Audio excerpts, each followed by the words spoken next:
Hello everyone, welcome to another edition of Nick's Impromptu Reviews. My name is Nick, and today I'm going to review Axis and Allies. Oops, my mistake. I mean, Dungeons and Dragons, Conquest of Nerath. And, okay, so basically, it's, okay, yes, it has a Dungeons and Dragons label on it, but don't be fooled. It's not an RPG or a D&D type game. I mean, it is based in a D&D universe, but it's not your typical Dungeons and Dragons type game. What it really is, it's an area control war type game, somewhere in the lines of Risk, and very much in the lines of Axis and Allies. Okay, let me show you what I mean. Okay, so let's look at the setup for this game. And first of all, okay, the miniatures, they look really, really nice, okay? And yeah, there's some miniatures that kind of look the same, and you know, like in these types of games, like these Axis and Allies types games, some of the miniatures look the same, but then there's some that differentiate the armies. For instance, like the Goblin Kingdom, you have like these orc type fighters, while the Undead Kingdom, they have these little skeletons. Okay, so the miniatures are really, really nice, and they really look good on the board, as you can see. All right, so here is the setup for each game, and the setup's always the same for each game. And what's really cool is that every space on the map, it has these little icons. So you really don't have to look up. You can just look at the icons, and as you can see, for the red, you have one foot soldier and then one wizard.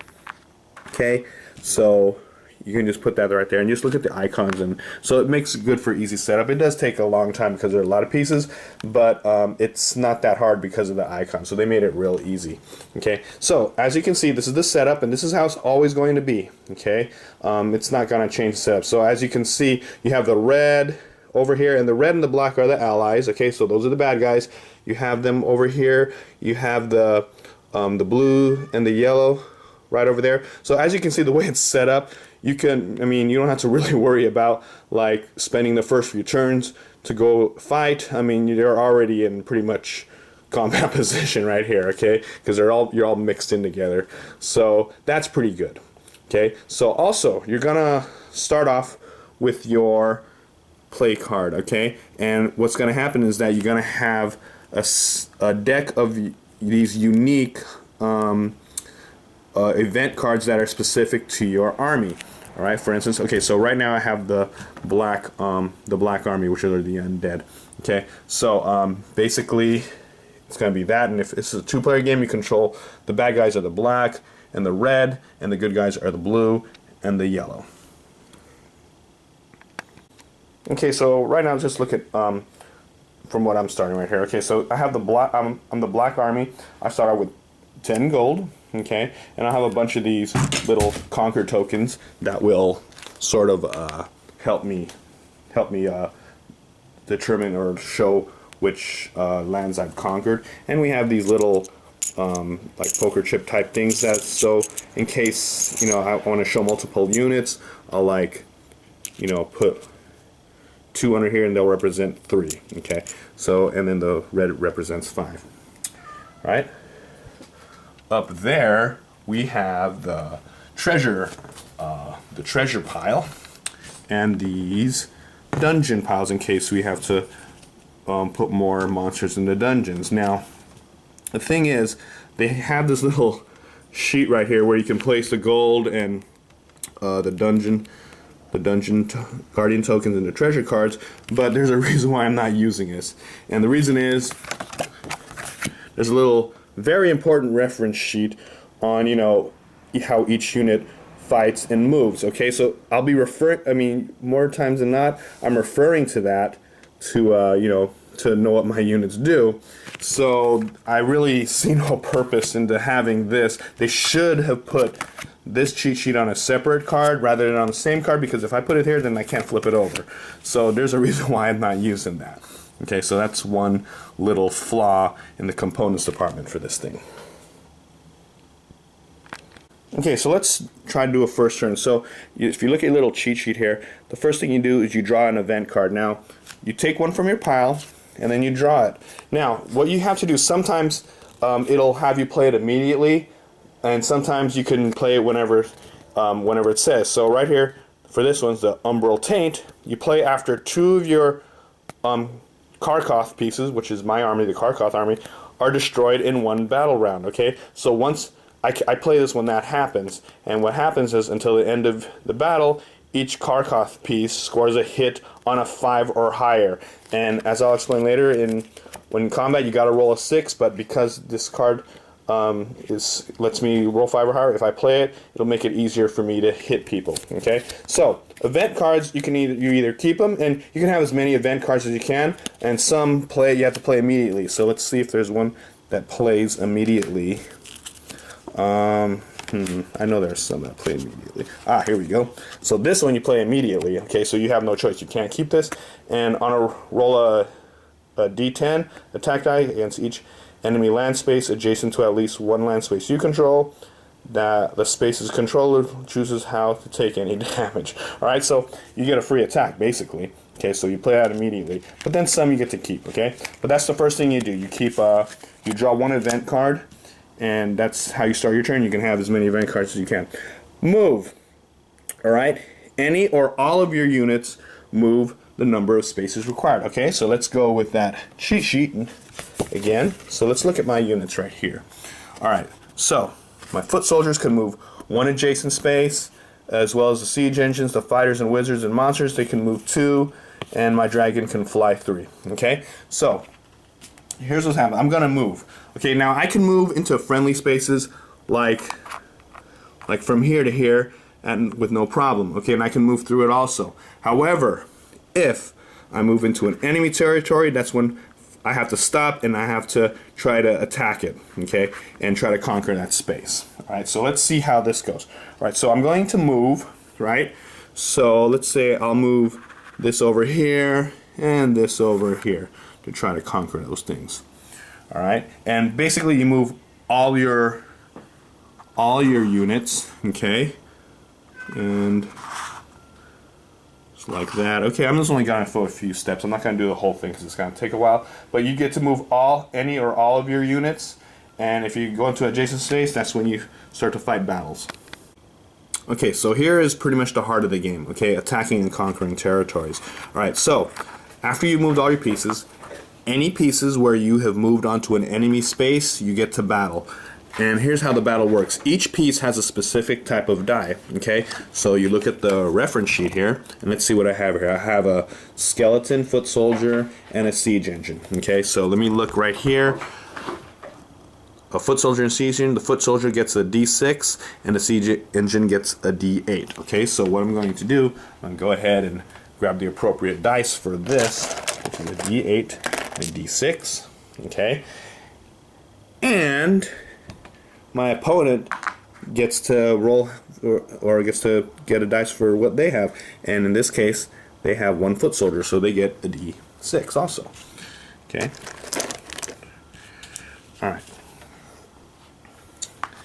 Okay, so here's what's going to happen. Okay, technically both attack simultaneously, so they all happen at the same time. But you know, for convenience, you choose one side. So let's say the attacker rolls. Now, in order to do damage, they have to roll a 6 on these dice. Okay, a 6 or more. Right. So the attacker and the attacker is the one that comes into the territory. The defender is the one that's defending the territory that's being attacked. Right. So the attacker rolls for their units. And okay, that's a miss because that's less than 6, and that's more than 6 or 6 or more, so 8. So I do 1 damage, all right? Now, because it happens simultaneously, he's not dead yet. He gets to roll an attack too. Now, he has to roll a 6 on a 6-sided die, so it's not that.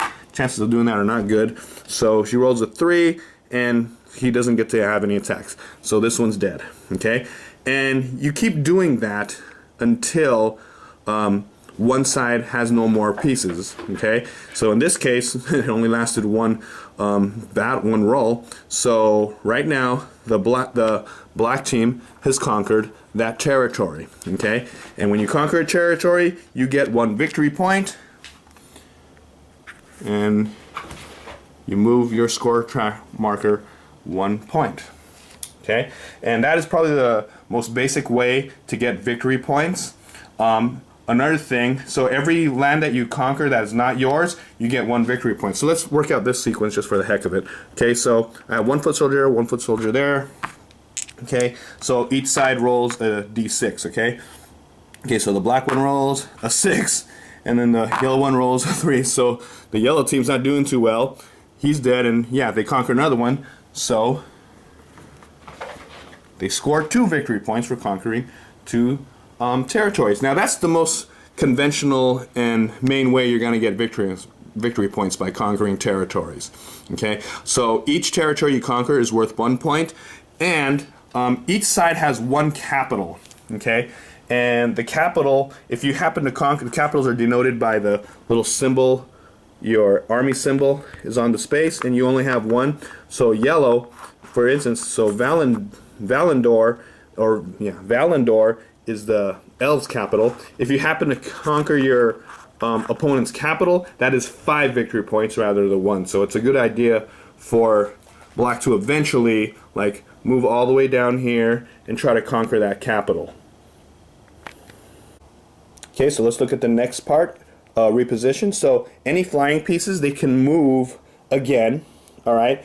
And for the black team, there's only really 1 flying piece I have here, and that's this black dragon, all right? So if, you know, they can move, they can move during this turn also, and that's about it. So let's go on to the next one, which is reinforce. Okay, so what you do is that you get to use your gold to buy new pieces.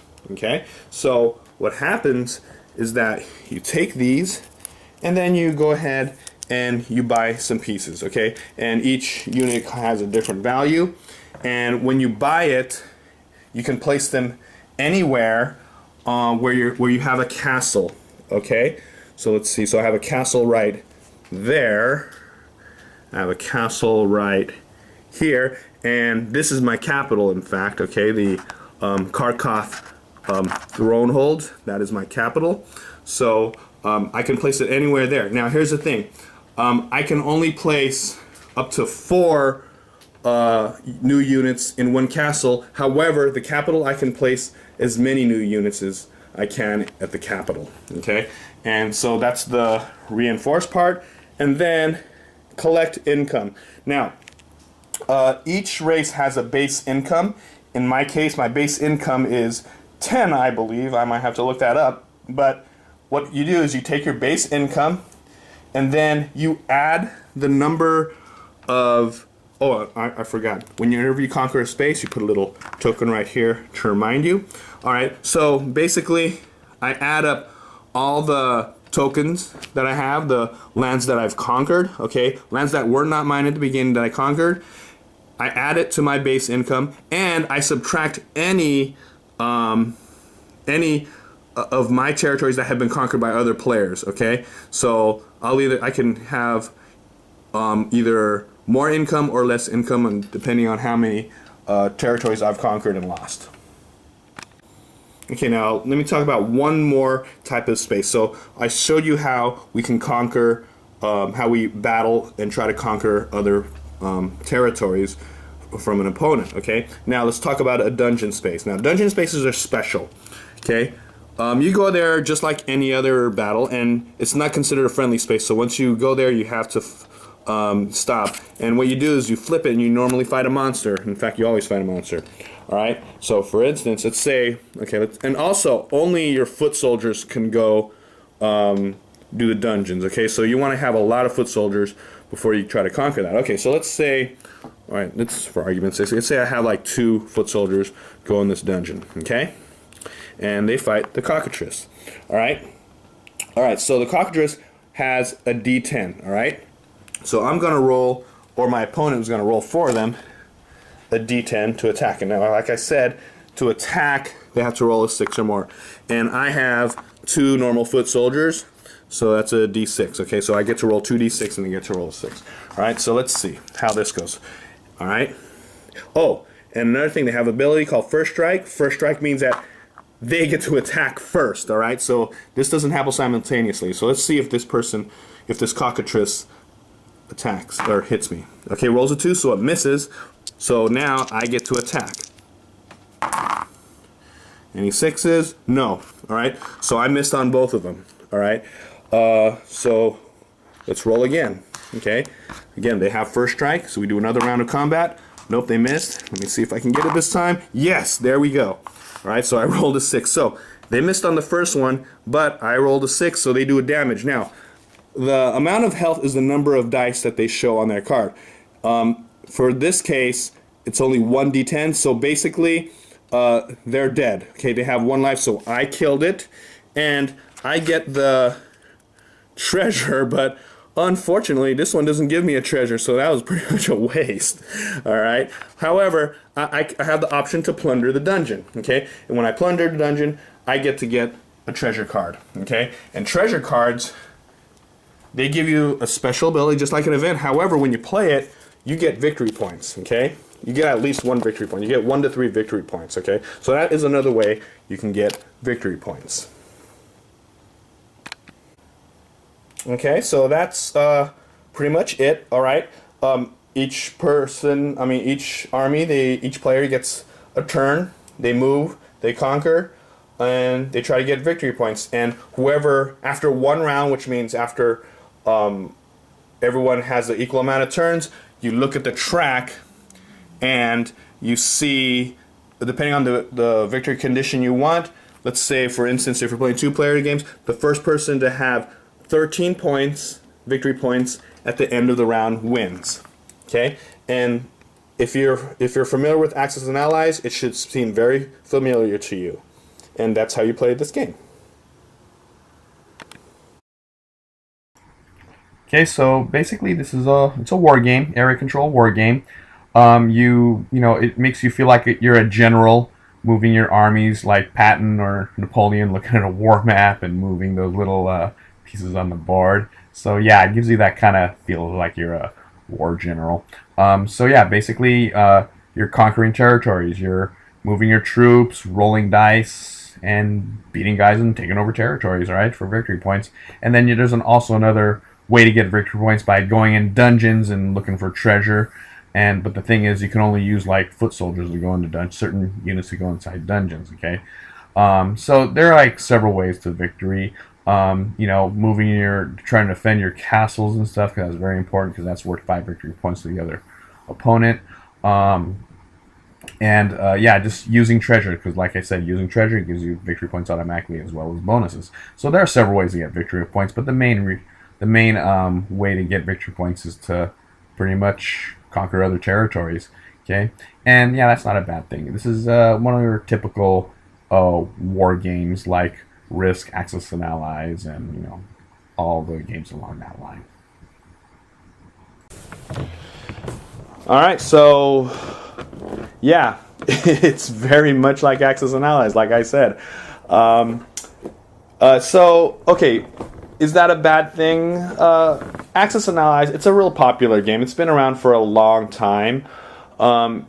I consider it, that's kind of like a war game, I believe. This game's kind of a war game as well as Axis and Allies. Now, I know there are a lot of people, a lot of hardcore war gamers out there who don't think that this is a true war game, but the way I see it, this is like the OG war game. I mean, back in like Napoleonic days, I mean, they actually had a map with little things representing armors and armies, and they started, moving them around. So I think this is a war game, okay? And so basically, this is Axis and Allies set in the D&D universe, okay? So it's a fantasy universe rather than like World War II or, World War II or whatever. So what do I think about it? Well, it really, I hate to say it, but it is really an Axis and Allies ripoff, okay? Not necessarily a bad thing. I mean, to rip off other games and then make slight tweaks and make it your own. But in this case, I guess, I don't know. I'd rather, if you play Axis and Allies, you'd have the same thing. I do like the idea of the dungeon, okay? So, I mean, you don't see that in Axis and Allies. And the different dice, the big variety of dice you have. So it does have its unique twist, but really it's Axis and Allies, okay? Yeah, I really, if you know how to play Axis and Allies, this is pretty much it. If you're a hardcore Axis and Allies players, I don't know if you're gonna like this with a fantasy theme. I personally like the World War II theme of Axis and Allies for these types of games where you just roll dice and roll a bunch of dice and see how much damage you do. I mean, that's cool, and I think it's better for like a World War II type game. Fantasy, I don't know, it just doesn't fit for me anyway, okay? So, yeah, this really is Axis and Allies. It's a clone, okay? It's a total Axis and Allies clone, all right? It has its perks and everything, and the components are great, okay? I love the components, and like each race has a slightly unique like foot soldiers and stuff, even though all the catapults are the same, but that's really no big deal. And I guess the event cards that they have, it gives it a little unique feel for each army. Okay, so that's a nice touch.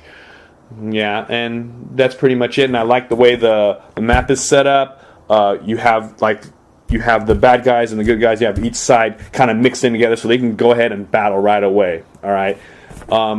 But like I said, the setup's pretty, it's standard. It's going to be the same all the time, so there's really not much variety. I'm sure you can, start planning a strategy, but yeah, that's pretty much it. And Axis and Allies, yeah, I used to like it then, but to be honest, I think it's an old mechanic, maybe a little outdated now.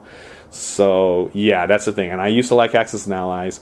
I really don't anymore because of all these better Euro games out there that are more innovative and stuff. Okay. So, do I recommend this? Maybe, I don't know. If you haven't played Axis and Allies, maybe you'll like this. Okay, if you have played Axis and Allies, just stick with Axis and Allies because this is the same thing. All right. So, with that review, I'm gonna give this a 6 out of 10. Okay, it's, what can I say? Axis and Allies clone. I know I keep pressing it, but it's an Axis and Allies clone, and if you like Axis and Allies, maybe you'll like this, but, I see no reason why you should just switch over to this. It's the same thing, okay? All right, that is it. Until next time, I will see you all later. Goodbye.